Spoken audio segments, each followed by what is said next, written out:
परमात्मा का फकीर है और परमात्मा का फकीर डेली ही परमात्मा से मिलता है।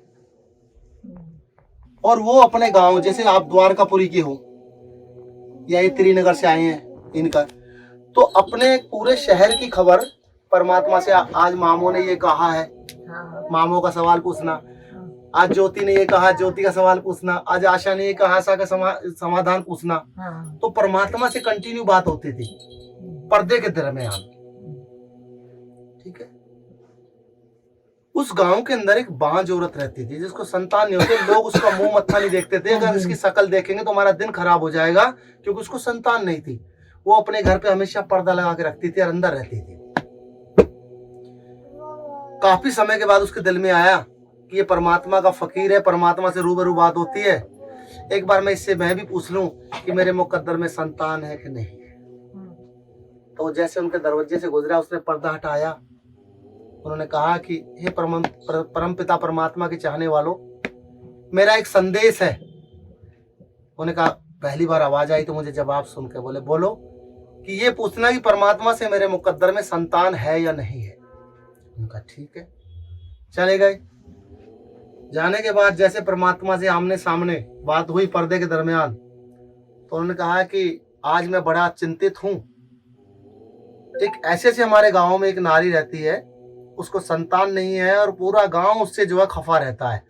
और उसने ये पूछा है कि मेरे मुकद्दर में संतान होगी कि नहीं, और पहली बार मुझसे पूछा है। धर्मराज ने पन्ने उनके खोले, संतान कहीं दूर दूर तक नहीं है, ही नहीं संतान। उन्हें कहा कि उसके मुकद्दर में संतान नहीं है। अब वो आई, शाम को उसकी बाट देख रही थी, भाई आएंगे यहाँ से, तो गुजरे। तो उन्हें कहा, क्या हुआ महापुरुषों? उन्होंने कहा, भी तेरे मुकद्दर में तो संतान नहीं है, संतान नहीं है। चलो, अपना मन मार के बैठ गई। सुबह उसने खाना बनाया, एक रोटी बनाती थी अपने लिए। आदमी चला गया काम से, एक रोटी बना ली थी। और वो रोटी बना के अपनी डलिया में, उसके मन में दुख हुआ कि भाई क्या रोटी खाऊं, मन नहीं करा, वो रख दी वापस। और कुदरती उस गांव के अंदर एक फकीर आता है और वो कहता है, एक रोटी दे एक बेटा, और दो रोटी दे दो बेटा। वो फकीर कहता है, एक रोटी दे एक बेटा, दो रोटी दे दो बेटा। उन्हें कहा, भाई मेरे घर में तो एक ही रोटी है और ये मैंने खानी नहीं है, क्यों ना इसको दे दूं फकीर को। उस पर उसने गुड़ अचार सम रख के दे दिया, उन्हें खाई। उन्हें कहा, एक रोटी दी एक बेटा, यानी कि परमात्मा के हुक्म से एक रोटी दी एक बेटा कह के चला गया। कुछ समय के बाद बेटा उसको दिन चढ़ गए। दिन चढ़ गए, गांव में किसी को खबर नहीं। वो 9 महीने तक अंदर ही रही। और जब उसको संतान हुई तो पूरे गांव को दुख नहीं हुआ, खुशी हुई। दुख हुआ तो सिर्फ उस इंसान को, किसको? जो परमात्मा से डेली बात करता था। मतलब किसके नसीब में कि आपने मेरा मान सम्मान झूठा हुआ, इसका मतलब तो पूरा गांव ये कहता, पूरा गांव उसके पीछे लग गया। भाई तू झूठ बोलता है, तूने इससे कहा संतान नहीं होगी, संतान हो गई, इसका मतलब तू हमारा भी संदेश झूठा देता हमें, है ना?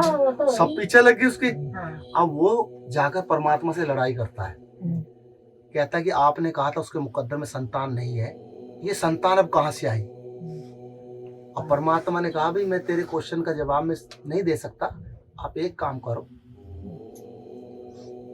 मुझे ना एक फलाने जंगल में तपस्वी है, तप कर रहा है, उसको मेरे पास लाओ, मैं तुम्हारी बात का जवाब दूंगा। वो जंगल में गया, ढूंढता ढूंढता उनको ले आया। लाने के बाद दोनों को इकट्ठे हो गए हैं। उन्हें कहा, हुकुम सरकार।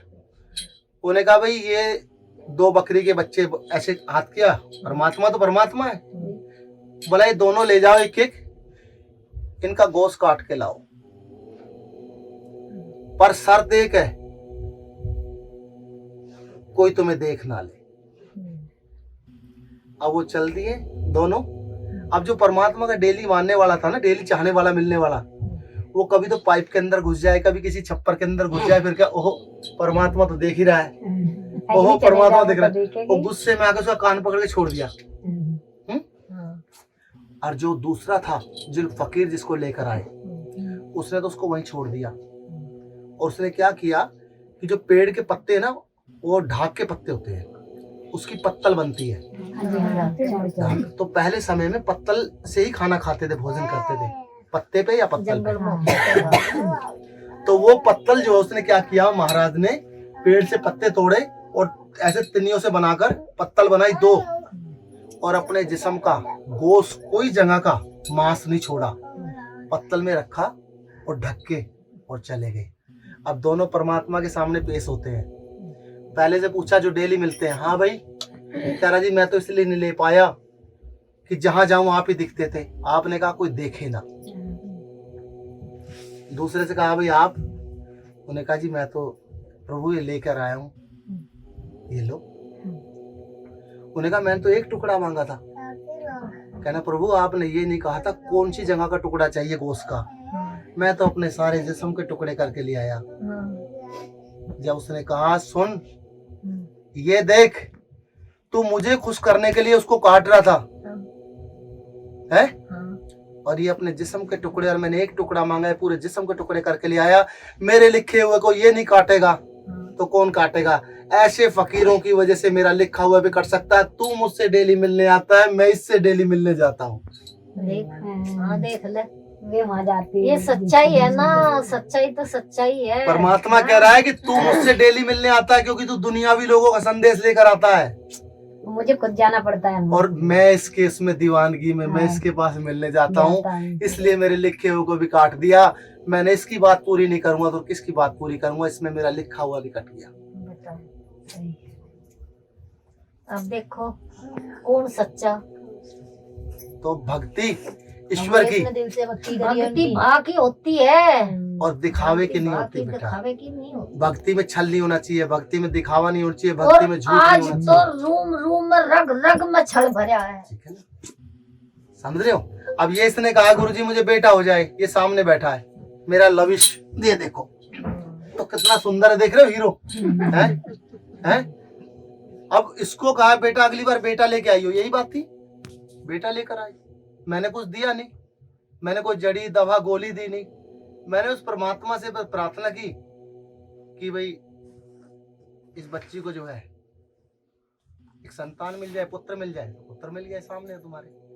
तो ऐसे ही ईश्वर कुछ भी कर सकता है, लेकिन ईश्वर से कराने के लिए ईश्वर के प्रति तुम्हारा भाव वैसा होना आत्मा भी चाहिए। तो विश्वास चाहिए। जब भगवान पे विश्वास होना चाहिए ना, विश्वास से सब कुछ होता है। वो तो है।